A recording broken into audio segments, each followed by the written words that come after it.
energy, no effort. Look at me, that's pressure. I don't chase, I get her, I don't beg. I bless her, big energy, no effort. Look at me, that's pressure. I don't chase, I get her, I don't beg. I bless her. Hello my little flowers, welcome to my channel. Thank you for joining me. No matter how many views or subscribers I get, I am grateful.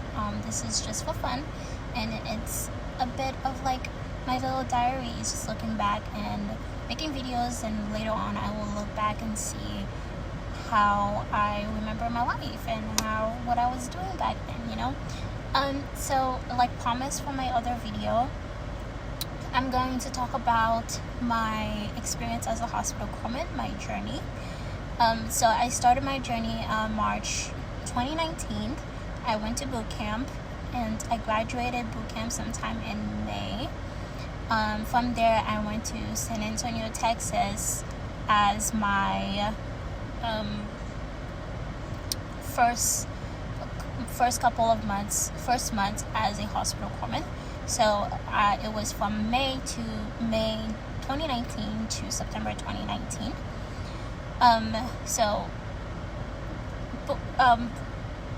Hospital corps school was interesting, right? Like, I feel like you need to have some health care or some medical, at least basic medical stuff to really just you will find it easy. But if you don't, it's going to be a lot of work. So for example, like, people had to relearn medical terminology in my class, and those were people who never did anything like that, and so it was difficult for them. But for me, who did health science in school and did mental health tech, where I already learned those medical terminology, it was easier.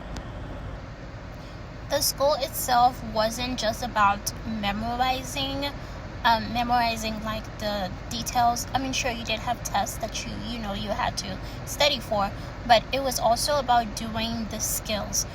You would have like a packet, 2 to 5 pages long, and it's all about like the skills, like which steps to follow to do the skill. And then once you get there, you have to memorize it, and once you get there to the test, you have to give the packet to the instructor, and they will hold it and basically watch what you're doing on the mannequin. So it requires you to be hands-on also. There were phases in the school.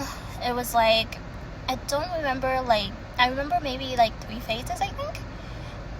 It's just like at certain phases you earn different privileges, and at the last phase, it's when you're about to like almost graduate and you're allowed to go out. And I spent most of my time at the mall just buying things. Like, it was my first little bit of freedom where I had money. I can go wherever I want. I was just buying sneakers, buying all kinds of clothes at the mall, and it was a fun time. I hang out with my classmates. It was amazing.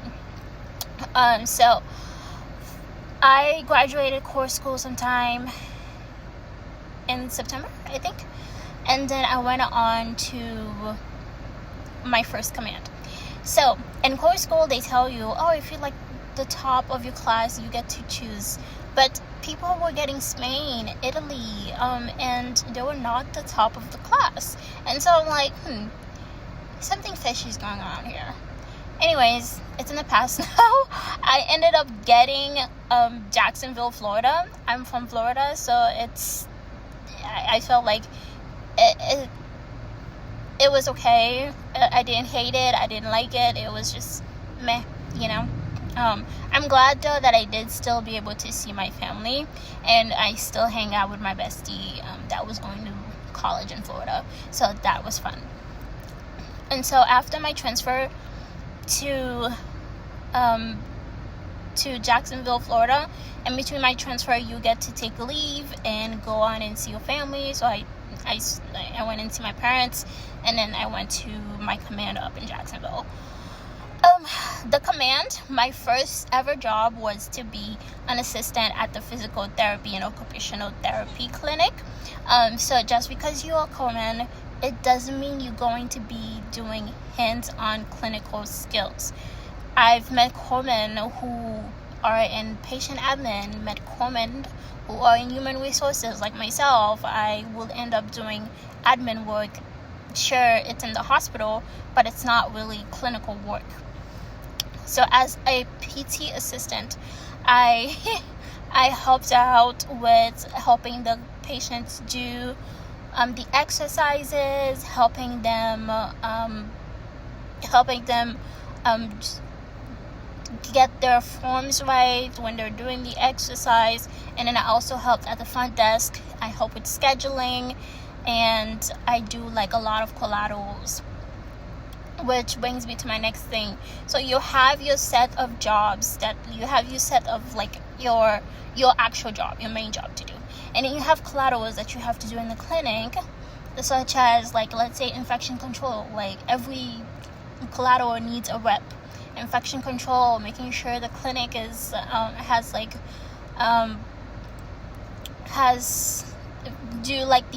be an assistant for the infection control nurse for each department, right? And so in your department, you might be the rep that represents that. There's safety, which is the things that I used to do. So those were fun, and it really allows me to see the side of being like in the healthcare management world, and doing all the safety coordinations and all the infection control and all that stuff, supply, making sure that all the supplies are ordered for the clinic. And so those are really like great skills to have later on. I was one of the youngest, and my LPO pulled me aside one day, and she was just like, hey, like every command has to send somebody to do to be security. And guess who they sent? Me. I had to go and be in the security department to be a gate guard. So it's the guards that check your ID. They check your card to make sure you're not bringing in anything that you're not supposed to, or anybody that you're not supposed to, and it's stuff like that. So I went into the security department until COVID happened. 2020. Then I was sent to New Orleans, and where I helped out with the homeless. This was the first time that I really get to use like my clinical skills to help out the nurses, and that meant a lot to me, and I really enjoyed it. After that, I was transferred back to Jacksonville, where they made me do vaccinations for people downtown. I still have like a video of me on Facebook doing giving out the first vaccine, and everybody was celebrating and it was nice. And then it was almost at the end of my tour, so they brought me back to the hospital to do the same thing, giving out vaccines to people on base. And sometimes in October of 2021, I got orders to go to Guam. I was so excited, and it was like my first time going overseas. I was looking up everything about Guam. It was my first time even hearing of Guam, so it was awesome. December, I finally got to Guam, obviously taking some time off to see family and then go off to Guam. I knew I wasn't going to see them for a while because Guam was so far away, and I was looking at tickets, and it was expensive, so I knew I wasn't going to see my family for a little bit. December, I went to Guam, and when I got there, I was so surprised because it's small, like my own home country. I'm from Haiti, and it's smaller than Haiti, so that was very surprising. I met up with my sponsor. So every command that you go to, they send out somebody to help you get around and get everything done. Got my my order stamped and went on. The barracks were nice. I still have a video of the barracks. You can check it out. Guam is very small. There's hiking. You can go partying. Those were my things. Hiking, partying, the beach, diving. Those are the main things that you can do in Guam. And also traveling. You like so close to like different countries. Like you can get tickets to the Philippines, Thailand, Bali, Vietnam. Like the tickets are cheaper coming from if you get tickets from Guam to the Philippines, and then from the Philippines to other places, the tickets were cheap. I got to travel a lot. Like if you check out my Instagram, I have a lot of pictures of me of all the places I wanted to go. So that's one of the main things that I did while I was in Guam. And I also met some amazing locals who I am still friends with today, and I still reach out to today. So it was a time. A time was had for sure. I went to my first festival there. It was, yeah, a time was had. I enjoyed it all throughout. Now, when it comes to work, when it comes to the hospital, like if you get stationed at Naval Hospital Guam, the hospital itself was very undermanned because there's not a lot of people who comes to Guam. Most people that do come to Guam are like late in their careers or very early in their careers. They either don't know a lot about Guam or they know too much about Guam. So it's undermanned. You're doing 2 to 3 people's jobs. Like for example, the clinic I was working in was 3 clinics in one. They had APU, which is like before surgery, anesthesia, which one of our corpsmen had to go in there in the OR room and help the anesthesiologist set up. And then they have PACU, which is after surgery. And this is what I was doing, right? And while I was doing that too, I was also the LPO doing all the admin work. So it was a lot of work. It was overwhelming. I would work for sometimes from 5:45 a.m. in the morning until midnight. And it was a lot of work. And then a funny thing too is I felt like it was too early in my career to start doing that, to be in charge of like other sailors, and on top of that 3 clinics, and on top of that being an LPO and doing my own collaterals. I literally found out I picked up 3rd class in the airport when I was coming to Guam. So yeah, and if you watch my other video, you'll see that I mentioned about like chain of command either breaking or helping you, and it's one of that time where I realized you really need a lot of more support from your chain of command to succeed. So anyways, I was transferred to human resources. I completed my degree in healthcare administration in June 2022, and so I decided I wanted to transfer more to doing healthcare administration. And when I got there, I was just like, the paperwork, sure, I can do it, but it's not my thing. I want to go back to my roots. So I was a mental health tech before the Navy. When I graduated, I became a mental health tech in my senior year. That's because that was something that really interests me. And so I was like, why not go back to do mental health again?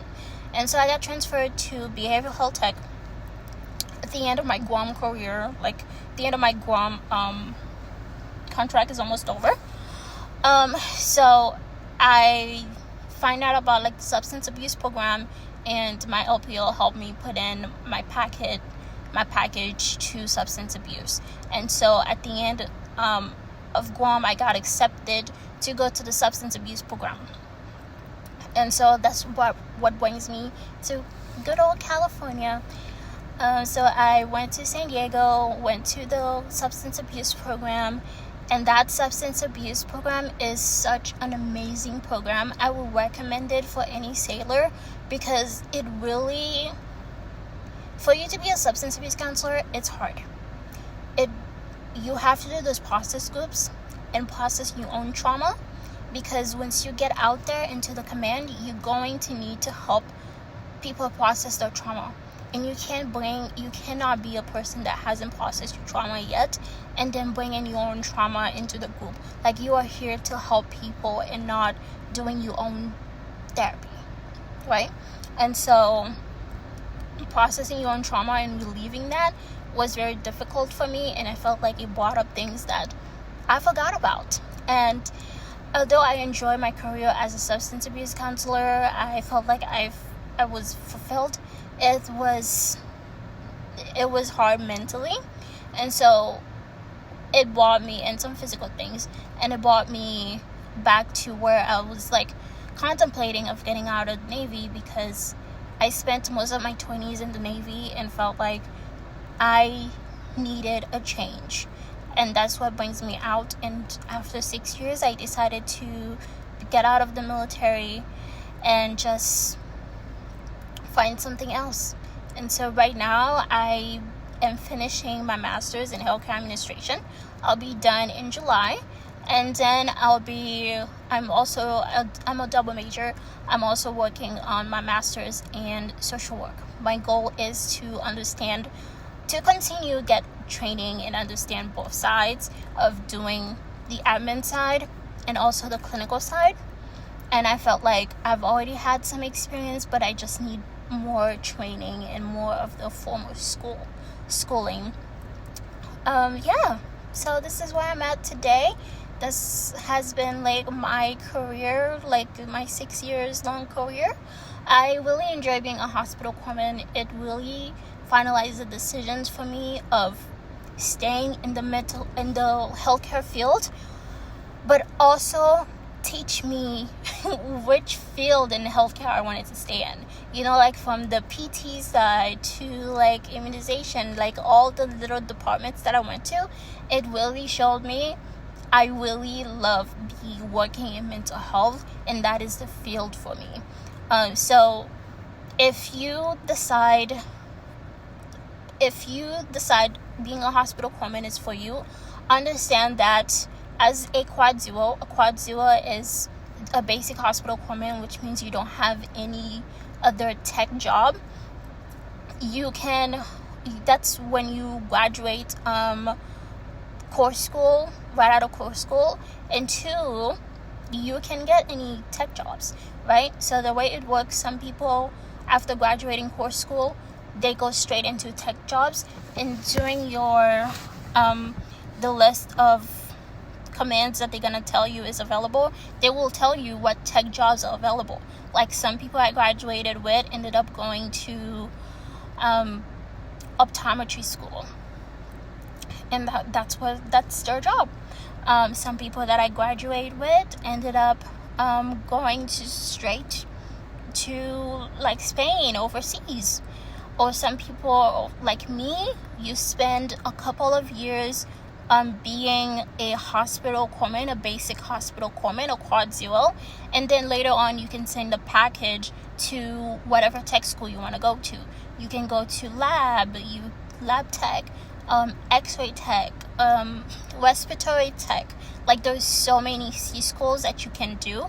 I suggest like looking it up and really talk to your chain of command, your recruiter, about like what you really want to do. What else?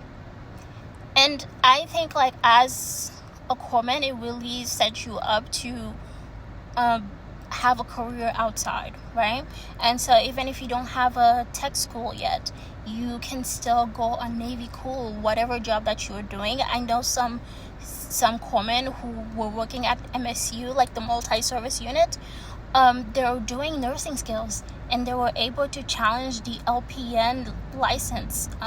Some states allow you to do that, and they become LPN. I knew a girl who was a corpsman, and she requested to moonlighting at a hospital, and she was working as LPN. She had her license and everything. And that's because she started off as an MSU corpsman. So like while doing all of that, you have so many different options to get careers that can help you out in the civilian world. I know they will say command comes first, the mission comes first. I don't believe in that, because if you don't take care of your corpsman, who is gonna do the mission? And I feel like that kind of toxic thinking really affects like our sailors, and really believe in that and putting the mission first, and don't really step back and ask themselves, am I okay? Am I doing the right thing for me also? I think like the idea of giving 110% to the command, it's very toxic. Do something for yourself. So what else can I say about like the corpsman? Yeah, I love my journey. If you look it up, the corpsman rate is one of the best rates. Yeah, and just so you know, sure, it is one of the best rates, but we don't pick up rank. That is one thing I wish I knew, is that it's really hard for you to pick up rank. There's a lot of corpsmen, and it's really hard for you to pick up rank. And doing those certifications, those tech jobs, actually no. The certifications, your educations, volunteering, those will make you really competitive. But I've heard people say like tech jobs actually makes it harder for you to pick up, because you're only doing your tech job versus a quad zero corpsman who can go out there and do all kinds of jobs. Like you can bounce from clinic to clinic, right? But then as a respiratory tech, they're not gonna send you to, let's say, human resources. They already spend so much money to put you in school. They're not gonna send you to the behavioral health department. You're gonna be a respiratory tech. I feel like as a quad zero, you get more experience if you are that person who's like, I know I want to do something in healthcare, but I'm not sure what it is. A quad zero is for you. You get experience in in different departments.